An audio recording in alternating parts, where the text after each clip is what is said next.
Assalamualaikum warahmatullahi wabarakatuh. Nama saya Abdullah Ali. Saya dari Politeknik Ketenagakerjaan untuk program studi relasi industri.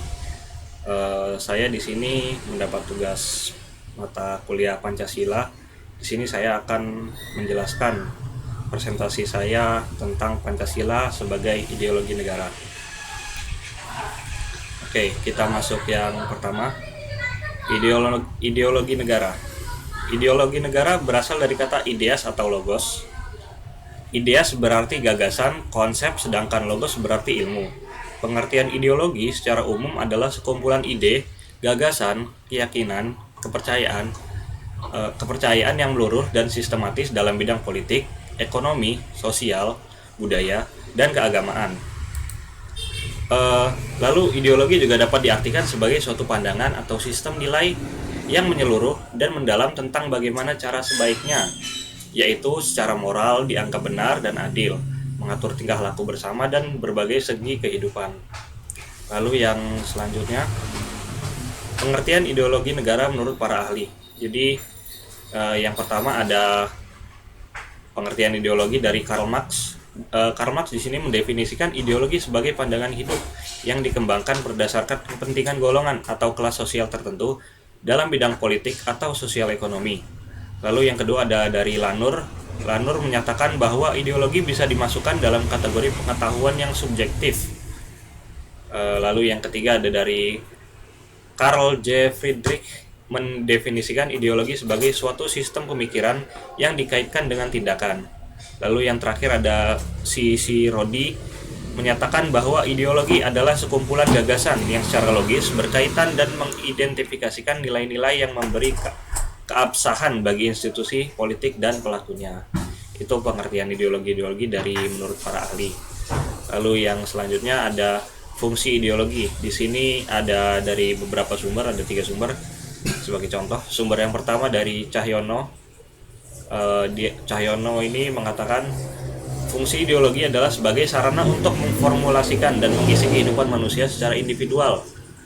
Lalu yang kedua, sebagai jembatan pergesekan kendali kekuasaan dari generasi tua atau founding father dengan generasi muda. Itu yang kedua dari Setiarja tahun 2001. Lalu yang ketiga, sebagai kekuatan yang mampu memberi semangat dan motivasi individu, masyarakat, dan bangsa untuk menjalani kehidupan dalam mencapai tujuan, dari Hidayat juga tahun 2001. Lalu selanjutnya ada materi ideologi terbuka. Ideologi terbuka adalah ideologi yang mampu mengikuti perkembangan zaman dan bersifat dinamis, atau merupakan suatu sistem pemikiran terbuka yang merupakan hasil konsensus dari masyarakat itu sendiri. Nah, jadi untuk itu, jadi nilai-nilai dari cita-citanya itu tidak dari luar, melainkan dari digali dan diambil dari suatu kekayaan rohani, terus moral dari budaya yang di dalamnya itu sendiri. Jadi bukan dari luar kalau untuk ideologi terbuka. Lalu yang selanjutnya, ideologi terbuka hanya berisi orientasi dasar, sedangkan penerjemahannya ke dalam tujuan-tujuan dan norma-norma sosial politik selalu dapat dipertanyakan dan disesuaikan dengan nilai dan prinsip moral yang berkembang di masyarakat. Jadi di situ operasional atau pelaksanaan dari ideologi terbuka itu untuk mendapatkan cita-citanya, mendapatkan tujuannya itu nggak bisa ditentukan secara a priori, melainkan harus disepakati secara demokratis, harus disepakati bareng-bareng.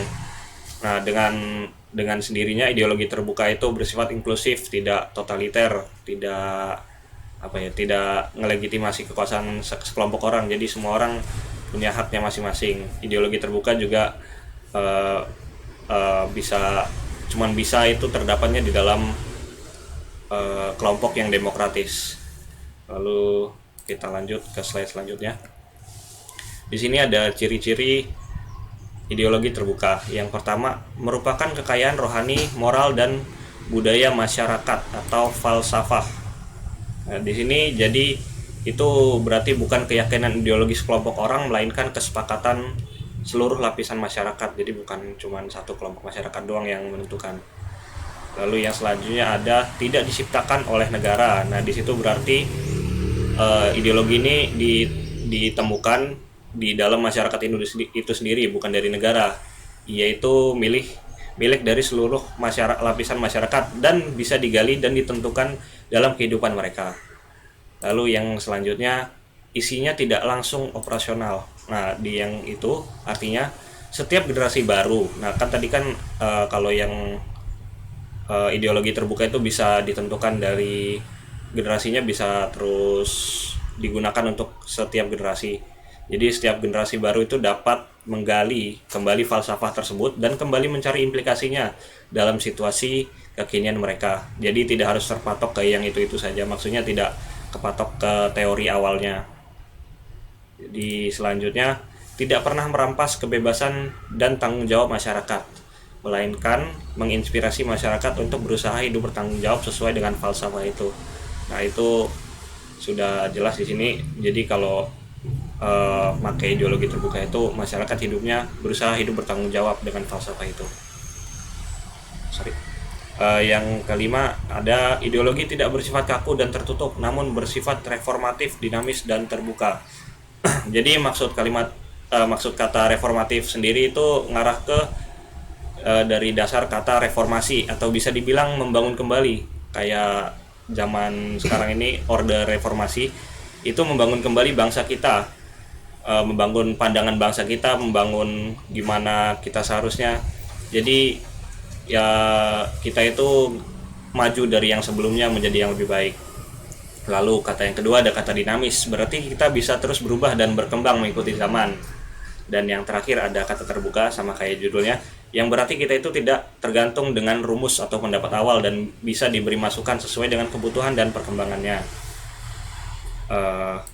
Lalu yang keenam ada menghargai pluralitas. Jadi pluralitas di sini adalah dapat diterima warga masyarakat yang berasal dari berbagai latar belakang budaya dan agama. Jadi tidak condong ke satu golongan saja, tapi ke semua lapisan masyarakat dan semua golongan. Kita lanjut ke slide selanjutnya. Di sini ada ideologi tertutup. Ideologi tertutup adalah ajaran atau pandangan dunia atau filsafat yang menentukan tujuan-tujuan dan norma-norma politik dan sosial yang ditetapkan sebagai kebenaran yang tidak boleh dipersoalkan lagi, melainkan harus diterima sebagai sesuatu yang sudah jadi dan harus dipatuhi. Itu yang pertama. Jadi kebenaran suatu ideologi tertutup itu tidak boleh dipermasalahkan berdasarkan nilai-nilai atau prinsip-prinsip moral yang lain. Isinya itu dogmatis dan a priori, sehingga tidak bisa dirubah dan dimodifikasi berdasarkan pengalaman sosial. Nah, karena itu ideologi ini tidak bisa mentolerir pandangan dunia atau nilai-nilai yang lain. Oke. Jadi kita yang kedua ini ada ideologi tertutup bersifat dogmatis dan a priori. Kayak yang udah disebut tadi, dogmatis itu berarti mempercayai suatu keadaan yang udah ada tanpa suatu bukti valid, sama kayak agama.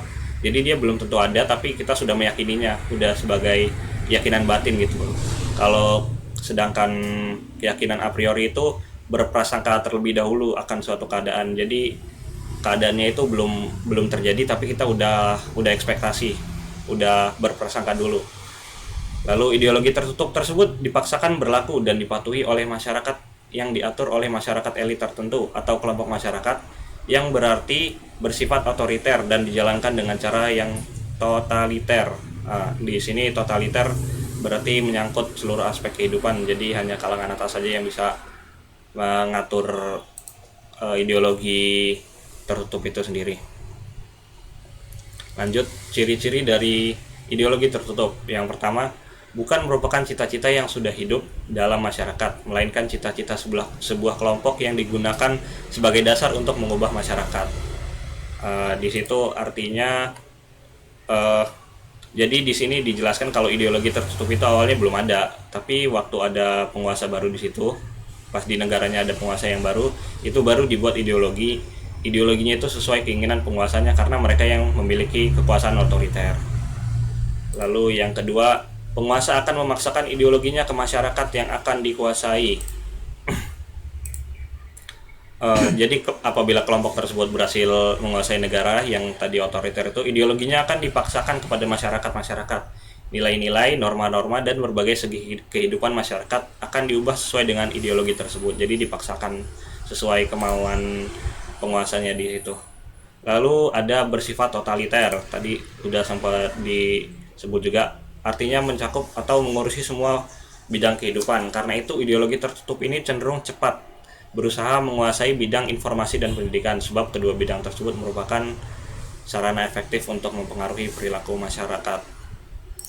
Lalu ada kebenaran suatu ideologi tertutup tidak boleh dipermasalahkan berdasarkan nilai-nilai atau prinsip moral yang lain.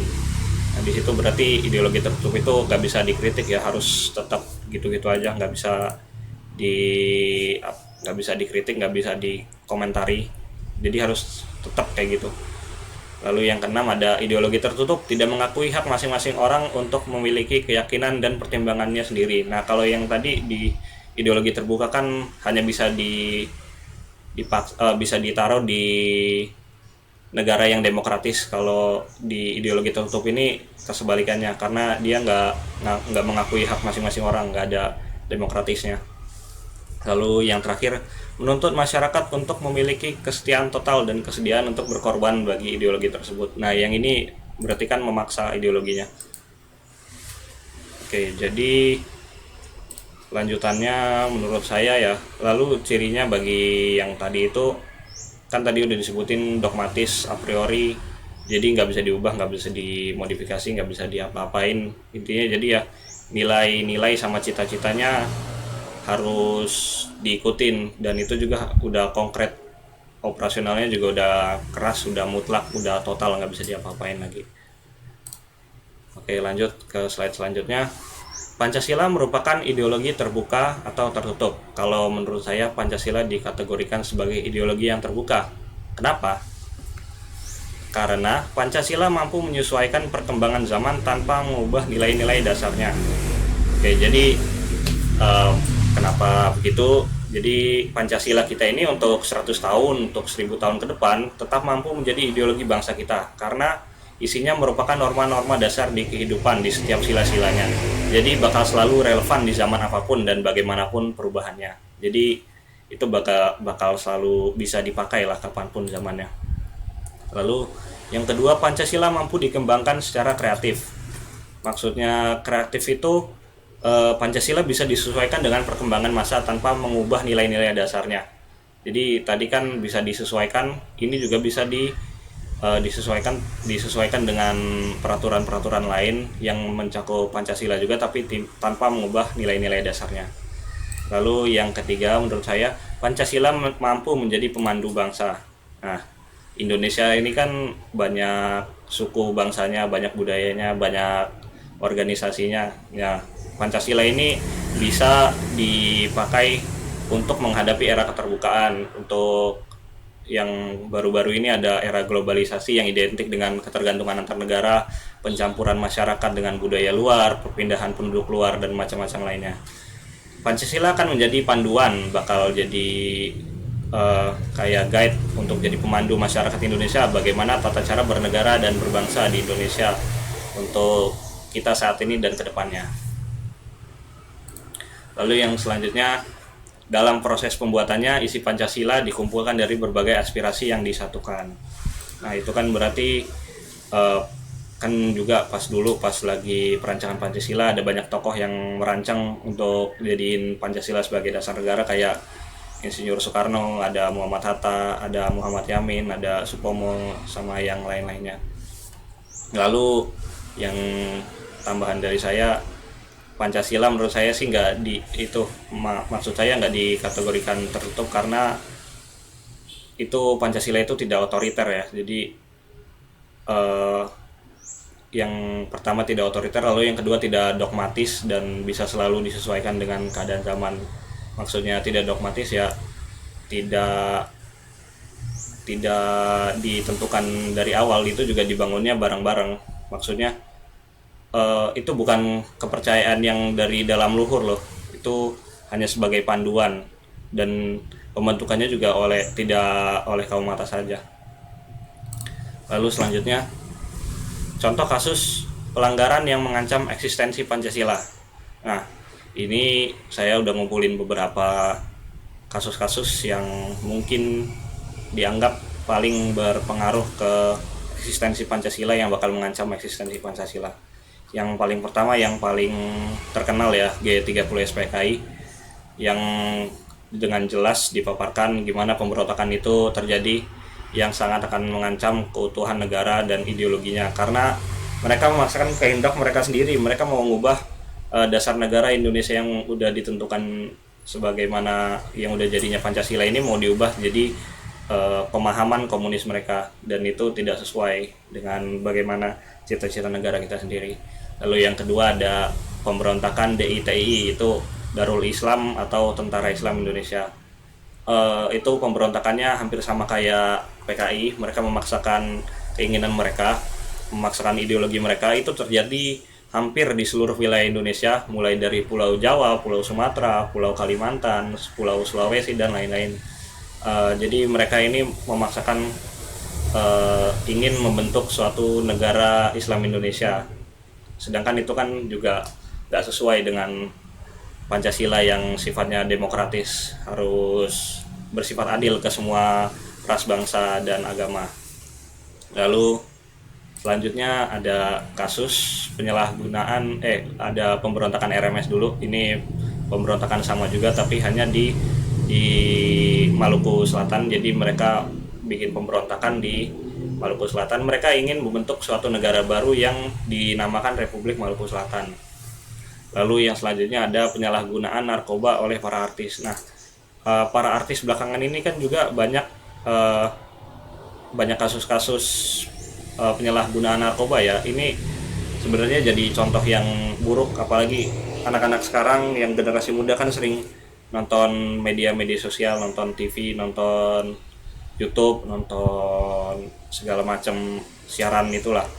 Narkoba ini kan bakal bahaya apabila sampai tersebar ke generasi muda, karena mereka sendiri ya, termasuk saya juga generasi muda, kami sama mereka kan yang bakal lanjutin bangsa ini. Apabila yang dari muda saja udah terjerumus narkoba, bagaimana pola pikirnya untuk bisa lurus, gimana mau ngebangun bangsa ke depannya.